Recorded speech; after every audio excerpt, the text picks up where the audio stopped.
E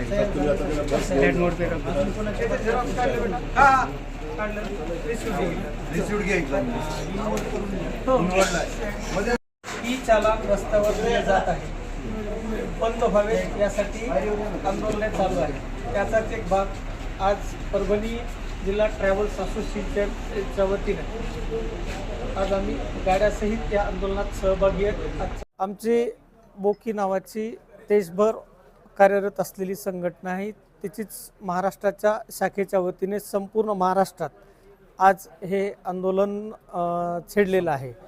भविष्यात जर हे आंदोलनात जर सरकारनं प्रतिसाद दिला नाही तर आम्ही आमची सर्व सार्वजनिक वाहतूक करणारी वाहने हे उपप्रादेशिक कार्यालय, प्रादेशिक कार्यालय, जिथे RTO ऑफिसेस असतील तिथे आम्ही आणून ते जमा करणार आहोत।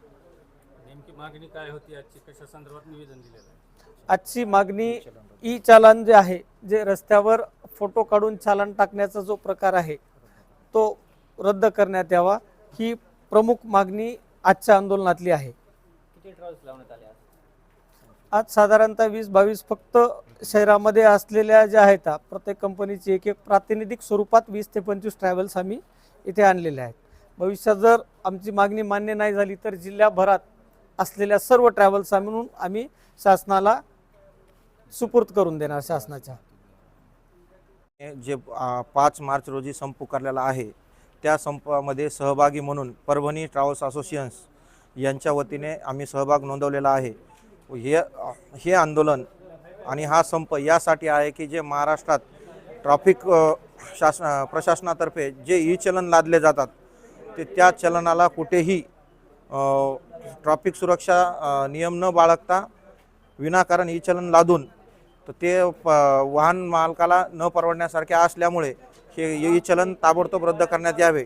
बरेचशा ठिकाणी असं आहे की पुणे मुंबई एक्सप्रेसवे या एक्सप्रेसवरती 40च्या स्पीडला तुम्हाला बंधनकारक केलेली आहे एक्सप्रेस। मग कशासाठी 40ची स्पीड जर बंधनकारक असेल तर मग हा एक्सप्रेसवे कशासाठी? 2 तासात प्रवास तुमचा कसा सुकर होईल? एक पुणे टू मुंबई 2 तासात प्रवास करा म्हणता 40च्या स्पीडने 170 किलोमीटर बस काही धावू शकत नाही।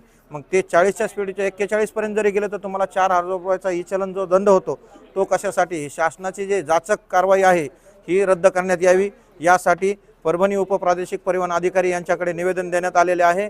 आणि महाराष्ट्र ट्रान्सपोर्ट कमिटीने जे संप पुकारलेला आहे त्या संपात आम्ही परभणी असोसिएशनच्या वतीने सहभाग नोंदवलेला आहे।